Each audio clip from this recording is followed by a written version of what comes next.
bienvenue encore dans cette vidéo de série de plusieurs vidéos où on parle de la foi et je reçois différents invités qui nous racontent leur parcours.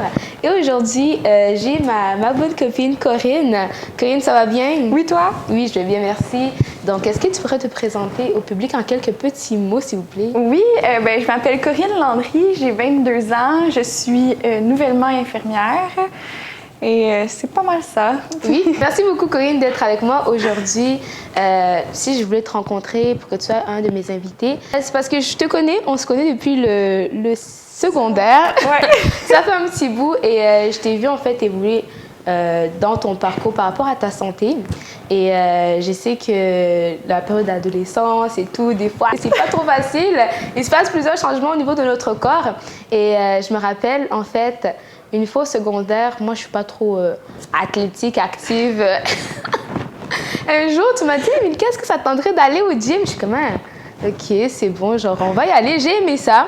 J'ai aimé ça. Faut savoir que moi, en fait, j'en ai parlé un petit peu sur mon compte Instagram récemment, mais pendant un petit moment, j'ai pas été très bien dans ma peau par rapport à mon apparence ou par rapport à mon poids. Et c'était quelque chose qui me complexait beaucoup.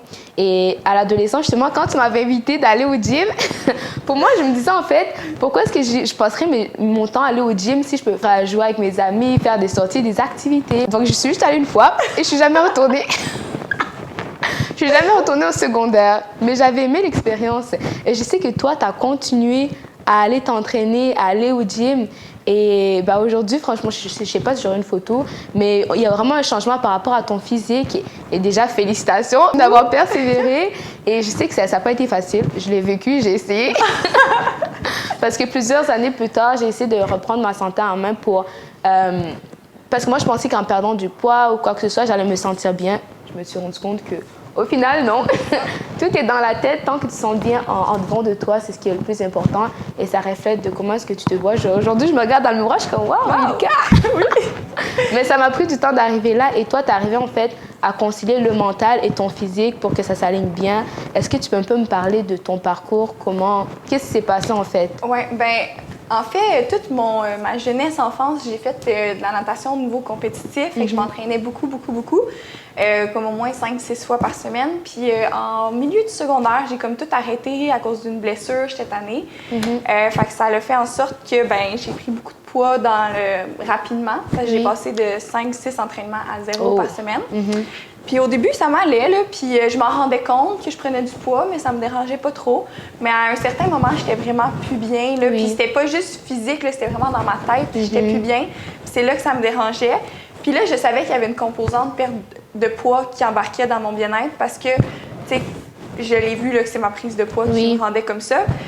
Fait que j'ai décidé d'aller au gym vers la fin de mon secondaire. Puis ça a comme été un déclic. Au début, tu sais, j'attendais. Je me disais, je vais le reperdre. Je vais le reperdre seul chez moi. J'étais comme, ça va partir. Puis ça partait pas. Fait que je me suis dit, bon, t'as pas le choix, c'est juste toi qui vas le faire. Fait que j'ai décidé d'aller au gym. Puis pour moi, moi, ça a commencé comme ça. Je tripais vraiment pas sur courir dehors. Non. Fait que j'étais allée là, puis j'ai vraiment aimé ça. Fait que c'est là que le processus a commencé. Puis ça a duré plusieurs années. J'ai pas perdu du poids en 2 mois. En 2 mois, puis c'est ça. Fait que ça a duré sur plusieurs années. Puis même encore là, aujourd'hui, j'y vais encore, mais c'est plus pour les mêmes raisons qu'au début. Oui. Et quand tu as commencé justement à aller t'entraîner, est-ce que c'est quelqu'un que tu avais invité comme moi ou c'est vraiment de toi-même, tu t'as réfléchi, qu'est-ce que je préfère pour changer ma situation ou quoi que ce soit? Non, c'est ça. Avant, je me disais, c'est ça, j'étais comme dans une mentalité de pouf, ça va disparaître par magie. Puis un moment donné, j'ai fait, bon, clairement, ça marche pas, là, ta magie. Tu peux autant prier que tu veux, ça part pas. Fait que là, j'ai réfléchi à ce que j'aimais. Puis à la natation, on faisait des entraînements de muscu en dehors de la piscine. Puis ça, j'aimais vraiment ça. Fait que je me suis dit, je pourrais aller au gym. C'est là que l'idée est venue. Puis là, j'ai dit ça à ma mère. Elle m'a dit, je vais te payer un entraîneur parce que tu vas pas au gym quand tu sais pas vraiment quels exercices. Puis que j'étais à risque de blessure. Je m'étais blessée un peu longtemps. Fait que j'ai commencé comme ça. Puis là, j'ai vraiment eu un déclic. Fait que c'est là que ça a commencé. D'accord. Donc, ton objectif premier, c'était perdre de poids pour être bien dans ma peau. Oui, revenir, sans avoir nécessairement un corps d'athlète, de juste en revenir au poids que j'étais avant. Là. Mais ça, parce qu'on en a parlé ensemble et il y a tellement de choses qu'on voit sur les réseaux sociaux d'un corps parfait et tout. C'est ça. Et toi, tu veux vraiment pas t'associer à ça, tu veux Non, transmettre un message plus... J'ai eu une période que, justement, à force de voir ça sur les réseaux sociaux, j'étais tentée à vouloir ça. Puis là, maintenant, en réfléchissant, j'ai pas le mode de vie, puis j'ai pas l'envie nécessairement de faire tous ces efforts-là. Fait que j'accepte en ce moment comme je suis, puis ça me va très bien. Ça te va très bien, mais tu es toute belle, en bonne santé, c'est ça qui est le plus important.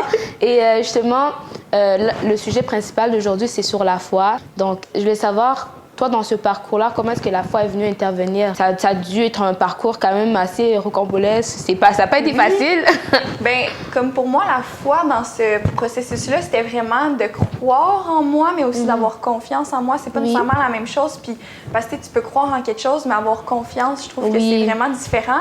Fait que c'était un peu de ce mélange des deux-là, parce que, tu sais, t'as bien beau avoir des entraîneurs, prendre tous les suppléments que tu veux, aller au gym autant que tu veux, mais tu sais, si tu crois pas en toi, puis que c'est pas toi qui te pousse toujours à continuer, ben ça marchera jamais. Fait que la foi est venue petit à petit dans mon processus en voyant comme les résultats. Fait que c'est là qu'elle a grandi, puis que, tu sais, plus j'y allais, plus je croyais en moi, justement. Est-ce que tu as eu des personnes autour de toi qui t'ont aidé ou qui ont été un encouragement, ou tu dirais que c'est vraiment... Au départ, ça a été de toi-même? Oui, au départ, ça a été de moi-même, mais après ça, ben, j'ai vu une entraîneuse, là, puis elle m'a jamais poussée, justement. Tu sais, elle me pesait quasiment pas, là, puis c'était pas ça le but, justement. C'était vraiment de m'accompagner à aimer ça. Fait qu'elle, elle a comme été un peu un modèle.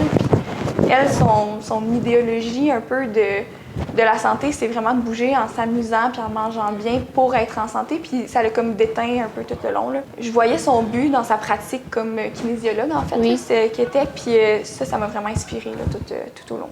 Donc, on peut dire que c'est important quand même d'avoir un bon entourage autour de nous qui nous motive ou qui nous aide, parce que justement, il y a des personnes qui ont un entourage qui est un peu négatif, qui ne t'encouragent pas ou qui sont un peu en mode jugement et non nécessairement d'une aide. Donc, toi, tu as eu ce bon entourage. Oui, puis ma famille aussi qui m'encourageait, même mes amis. J'avais Mika qui venait au gym pas avec moi. Non, mais tu sais, c'est ça. Oui, c'est vraiment mon entraîneuse du début là, qui m'a vraiment aidée à tout débuter. Et à quel moment, justement, donc, une fois que tu as réussi à avoir ta perte de poids puis d'arriver à un corps que tu es bien, là, tu dis que ton parcours maintenant, ton objectif, il est rendu plus ciblé dans le bien-être? Parce que, justement, il y a un certain point, j'avais atteint le poids que je voulais. Là, on regardait toutes les grilles de pourcentage de gras, blablabla, de muscles. Là, j'étais vraiment atteinte dans pas mal le plus bas que je pouvais pour ma grandeur, mon âge et tout. Mais j'étais jamais satisfaite, puis c'était jamais assez, puis là, j'étais tout le temps comme déçue, puis je regardais les réseaux sociaux, puis tout le long, j'ai suivi des influenceuses fitness qui m'ont full motivée là, au début, puis tu sais, je prenais de leur exercice, tu sais, des fois, ils mettaient des recettes santé. Au début, ça m'a vraiment aidée, puis ça me motivait, mais là, je me comparais à ces filles-là qui, eux, font ça de leur vie. Être des influenceuses fitness, là, qui s'entraînent à tous les jours plusieurs heures. Elles sont pas soit infirmières, mettons. C'est ça! Ils s'entraînent plusieurs jours. À tous les jours, plusieurs heures, ils font juste ça, bien manger puis mettre ça en photo. Tu sais, c'est leur travail. Mais moi, j'allais à l'école à temps plein. Je travaillais 3 jours semaine. J'avais des amis, un chum et une famille. Puis j'avais envie de relaxer des fois. J'étais fatiguée. Fait que j'ai comme réalisé que j'avais pas le lifestyle pour atteindre ces objectifs-là en ce moment-là. Puis c'était pas nécessairement ça que je voulais non plus. Fait qu'à partir de là, quand elle m'a amenée, j'étais même plus bien avec peu importe les résultats que j'avais, ben mon objectif a changé. C'est devenu vraiment le bien-être, c'est d'être bien dans sa tête autant que dans son corps, parce qu'un corps mince, quand t'es pas bien dans ta tête, ça sert à rien, t'es aussi mal. De fou. Ouais, c'est ça. Fait que là, c'était encore de croire en moi, mais d'une autre façon. C'était plus de j'étais capable de perdre du poids, c'était j'étais capable de m'accepter peu importe le poids que j'ai, puis peu importe l'apparence physique, parce qu'au final, tu sais, ça change rien. Là. Ça change non, c'est ça. Tu sais, pour ta santé, oui, là, ça, c'est important, puis peu importe le poids, tu peux être en santé, mais jusqu'à un certain... Mais oui, il y a des limites. Il y a des limites, ou tu sais, beaucoup dans le temps aussi, là, mais... Puis ça, je le vois avec mes patients, mettons, mais tu sais, là, c'était vraiment de m'accepter moi-même puis de continuer. Puis c'était aussi de pas donner l'image, là, parce que j'étais rendue là, à un point vraiment intense. Tu sais, je comptais tout ce que je mangeais, puis là, j'étais vraiment restrictive, puis c'était pas une belle image que je donnais aux gens non plus de... C'était quoi perdre du poids, c'était quoi être en forme. Puis c'était pas l'image que je voulais donner, c'était pas santé. Fait que j'ai changé mon objectif. Là. Ah, mais c'est bien, c'est beau. Donc là, justement, comme quand on parle d'être en bonne santé, c'est un lifestyle que tu dois avoir. Donc si déjà dans le petit laps de temps que tu avais, tu n'aimais pas vraiment ce lifestyle-là, puis que tu as encore d'autres années à vivre, c'est comme, fallait qu'il y ait un changement à quelque part. Puis là, tu peux dire que tu es bien là, oui, dans ton en ce moment, processus. j'ai trouvé un équilibre entre travailler, ma famille, ma vie sociale, puis m'entraîner, parce que c'est encore une passion, j'aime vraiment ça. Ben oui. C'est juste que quand j'ai travaillé un 16 heures, je n'irai pas couper mon sommeil pour m'entraîner. Non, c'est ça. Puis quand j'ai une grosse journée, que j'ai marché 10 km dans mon demi-corridor d'hôpital, ben je vais pas aller m'entraîner, là, je suis fatiguée, puis là, je m'écoute plus. Puis si une journée, j'ai envie de manger ce qui me tente, ben je mange ce qui me tente parce que je suis plus heureuse comme ça. Fait. Oui. C'est comme ça que je le vois.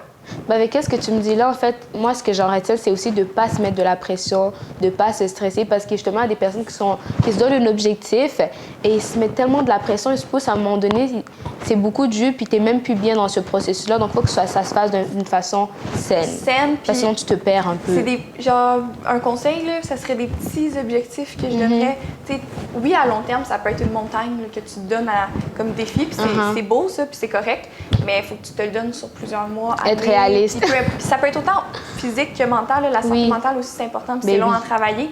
Mais si tu te donnes des petits objectifs qui sont réalisables, que dans un temps raisonnable, ben là, tu continues d'avoir plus confiance en toi puis dans ton processus, puis tu continues à y croire, mais c'est encourageant. Fait, entre des petits objectifs, ça va mieux, mais sinon, c'est une montagne à traverser comme ça d'un coup, puis tu te donnes 2 semaines, ouf.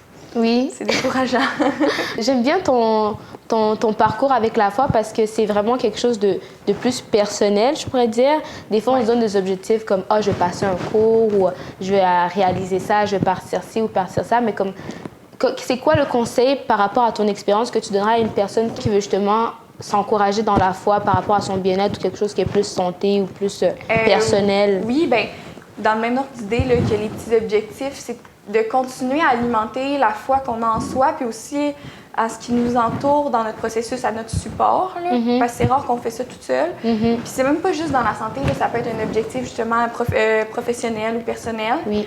Puis un autre conseil que je pourrais donner, c'est quand, des fois ça régresse, c'est pas tout le temps des belles semaines, là. Ouais. C'est pas tout le temps, puis des fois tu n'atteins pas ton petit objectif. Oui. Fait que tu regardes qu'est-ce qui s'est passé dans ce temps-là. Fait que, est-ce que j'étais fatiguée? Est-ce que j'avais plein d'examens? Est-ce que j'ai travaillé plus que d'habitude? Qu'est-ce qui s'est passé? Pourquoi je ne l'ai pas atteint? Oui. Puis juste un peu pour pas de déculpabiliser, mais il ne faut pas que tu te mettes tout le poids de ton processus non plus sur les épaules, parce que la vie, c'est la vie, puis c'est jamais droit parfait. Fait que quand il y a des semaines qui vont moins bien, je regardais, pourquoi c'est différent cette semaine? Puis pourquoi ça n'a pas marché?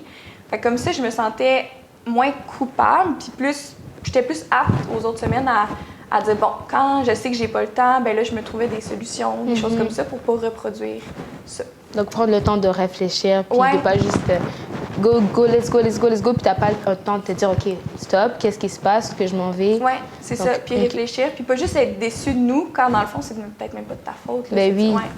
Et je crois dans ce même angle de justement célébrer tes petites victoires. Oui, ben c'est ça. Je crois que dans ton parcours, il y a eu des moments où tu es comme, ouais, j'ai atteint mon objectif, puis tu t'encourages et ça te donne un petit boost. Ben oui. Ah, ben c'est super. Merci beaucoup, Corinne, d'avoir accepté mon invitation. Donc, à toi qui nous regarde, j'espère que tu as été encouragée par le parcours de Corinne. Tu peux envoyer cette vidéo-là à un ami, quelconque de ton entourage que tu sais, ça peut encourager. Ou si toi aussi, tu as eu un parcours par rapport à la foi, tu peux l'écrire en commentaire. Ça va nous faire plaisir de te lire. Jusqu'à la prochaine vidéo. Ben, je te dis merci beaucoup et au revoir.